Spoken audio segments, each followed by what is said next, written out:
Hello and welcome to Public Report. I'm Desiree Horde, your host. Our guest today is Lawton Merritt, founder of Little Johnny Ministries. Our issue is youth and our topic is helping at-risk youth. Why don't you start off telling our viewers about yourself and why you founded Little Johnny Ministries? Well, first of all, I have a genuine concern and love for my community. And because of that, I'm very fortunate to have a lot of different skills and talents. I use my talents in different ways to be able to help, engage, as well as to work with youth. One way I do it is I develop programs. I'm in like 5 different schools, developing programs for MPS as well as charter schools. Another thing that I do is I work specifically with at-risk youth in this capacity. I work for a social service agency called New Horizons Center. I am the crisis stabilizer supervisor. And we train crisis workers who are working with youth that have at least one mental health disorder. One of the things as well that I want to make real clear as to why I formed Little Johnny Ministries. One is because I believe that literacy is at the root of many of our problems. If a person does not know how to read, it opens up the door for poverty, for unemployment, for dysfunctional families, just a lot of different things that as a result spiral downward. Because of that, I want to find a way to be able to utilize literacy skills and a different type of teaching methods to be able to ultimately work with young people. Okay, now you mentioned at-risk youth. Do you believe it's important to reach out to them and to show them that they can be successful? Well, I think first you have to take a look at what do we classify as success. Success, you can look at in many different areas, whether you're talking about socially, mentally, politically, spiritually, academically. Of course, you have to look at how do we begin to show youth different process. A lot of times youth don't get a chance to see how do you reach that level of success, whether it's academically, whether it's politically, whether it's socially, whether it's economically. So it's very important to be able to be used so that you can be able to help them see and how to access opportunity and reach those different levels and types of success. Do you believe that every youth has a destiny and untapped potential? That's one of the core's fundamental principles of working with youth. You have to believe that, because in believing that, that's what channels and it more focuses what you do. It focuses how you engage them, what you talk about. For instance, if you understand their potential, when you see them living beneath their potential, you realize you have to challenge them. You have to bring them up and let them realize that there's a certain, let's say, for instance, academic level of potential. You may say, well, a B or a C is not good enough. You have to reach an A. You have to get an A+.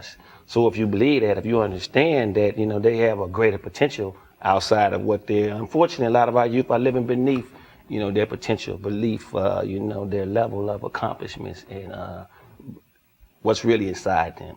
Is there anything in your background, you're very passionate about this, is there anything in your background that makes you so passionate about believing in the youth of today? Well, I think one is because I've lived a very troubling and dangerous lifestyle. I grew up in, I did a lot of things, unfortunately, I'm not proud of, but because of that, it allowed me to be able to take a good look at what I see a lot of youth going through today, whether it's anger issues, whether it's, not having the right parental peace in place. So it's because of that, and I try to look at, I see so many youth steer down the wrong direction. And they don't have any idea, where that leads them.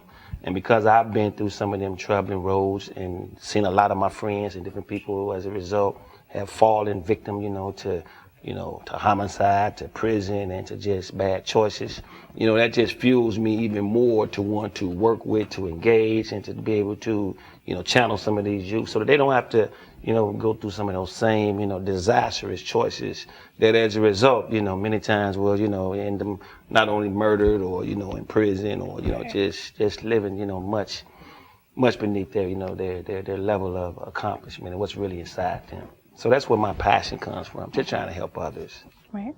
Now you mentioned that there are a lot of things that affect young people today. What do you believe are the biggest influences affecting the youth? I think it starts from your environment. Your environment revolves around your parents, from what you see, from the different people that, you interact with. Those are the first teachers, as well as the different, now we're in a generation now where everything, the media, you have all these other influences, the moral decay of our our country. You take a look at videos, music. Just there's so many different negative things that draw and make it more and more harder for youth to really know what the truth is. Make it hard to really know what character, integrity, respect is, and honor is, and what real values are, because of the different things that they see, even the cartoons. You just look at some of the stuff you see on TV, prime time, and unfortunately, it's hard for kids to really be able to distinguish and understand the impact of what it does to their character and their integrity and, their overall, the morals and values that they have. Even in dealing with at-risk youth, you've mentioned a lot of the negative influences. Mm-hmm. Do you come across young people that have actually had some positive influences in their life? Oh, of course, all the time. Even in the midst of all those different negative things that you see, I've seen youth that mother was on drugs, and cracked out. But as a result, that same, young person that was in the home went to school, graduated, and did well, despite all the different things that society would say, well, they never amount to anything. Here's some of the issues, they're a crack baby or whatever, but yet this same person, found a resilience within themselves to pull themselves up and say, not me. I choose better for myself. I'm not going to go that route. I'm not going to allow things to destroy my body. And, I'm going to be conscious what I put inside my body. And so I see youth from those aspects as well as those that I work with, that are doing, extremely well, in school, they have integrity about themselves, and in the midst of all, they champions, they beat everything that's been said against them. What do you believe to be the most effective forms of intervention in the lives of at-risk youth? The basic fundamentals is first having a heart to even want to know that, here's a person that, is really like a gift that's ready to be, delivered. It's how you see youth.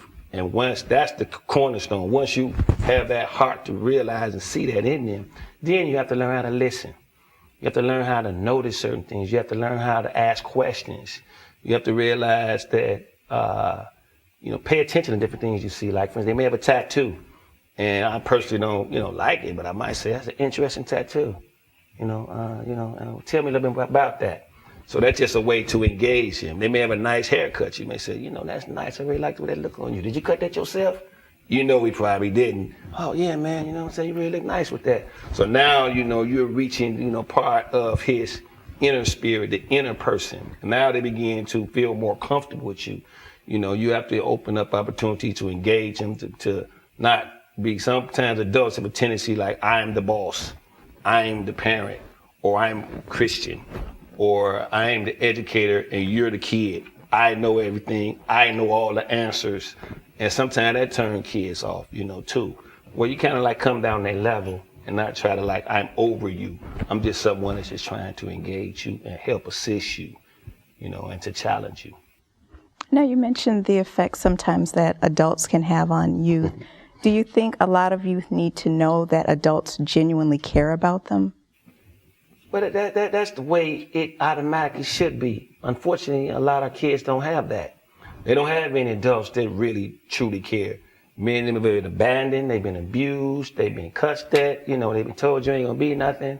They say a lot of negative adults around them, and that's what helps them form opinions of adults based on the adults that they've seen. So it's very important, too, as an adult to realize the impact that we do have and that we can have on a person. Many times kids may appear like they know all the answers. I'm grown. I got it figured out. I don't need you. But deep inside, they know they do. They need structure. They need order, and a lot of times adults don't have enough courage to step outside that comfort zone and step to them, but yes, they need to know that adults care, that adults are concerned about how they live, about their choices, whether it's their pants pulled up or whatever. We don't want to zoom in on the pants because it's not so much the pants that's the issue, but it's his life sagging. It's his hope sagging. Mm-hmm. That's first and foremost you want to kind of zoom in on. So they need to know that, there's accountability. They go with their actions and we're going to make them accountable. Do many of the youth that you work with learn better through non-traditional methods? Unfortunately, that's true. We're in a different day and age. You know, we have to rethink how the church, how educators, how everything teaches now. You know, look at all the, the average kid now is bored in school. You know, they have all the different media influences. Kids now, they multitask. They're used to doing something. So, I may see a person, he steal cars. So right away, I may say, well, can you steal a Porsche? Well, what kind of engine is it? How fast does it drive? I'm not trying to promote stealing, but I want to first get an idea of to what level is his knowledge about cars. Then maybe I'll reshift his interest and say, well, they got a program at MATC, which is, will help you learn how to pimp rides and those type of things. So now that begins to make sense. He see how to use that same energy. I may say a guy at McDonald's, hey man, got some change. Well, tell me what the verb is. Put it in a sentence.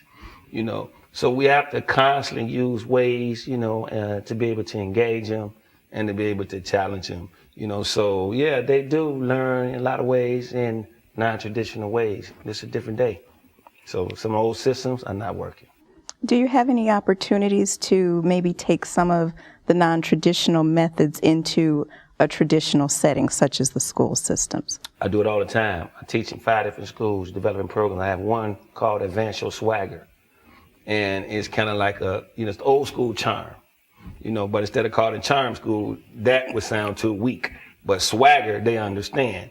So now you have to take some of the imagery that get their attention, like, Lil Jeezy and Lil Wayne and some of them different things. And you have to first go there, and then you have to begin to help them, guide them and navigate them and help them see the purpose, and why being gentlemen and why manners and different things have a place and why they're very important to be cordial and know how to communicate and speak to people and, just be, have character and integrity. So that's utilizing non-traditional systems and saying, okay, but we're going to first go where you are, meet you where you are, but we got to navigate you through in order to lead you here.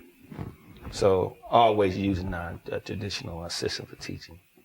Well, I'm sure you had a lot of experience working with youth. Can you tell us about some of the successes that you've had in working with the youth that you've worked with? So many. I could think of one offhand of a young man there when I met him. He hated his mother. And his mother was on crack, and he was in foster care for 17 years.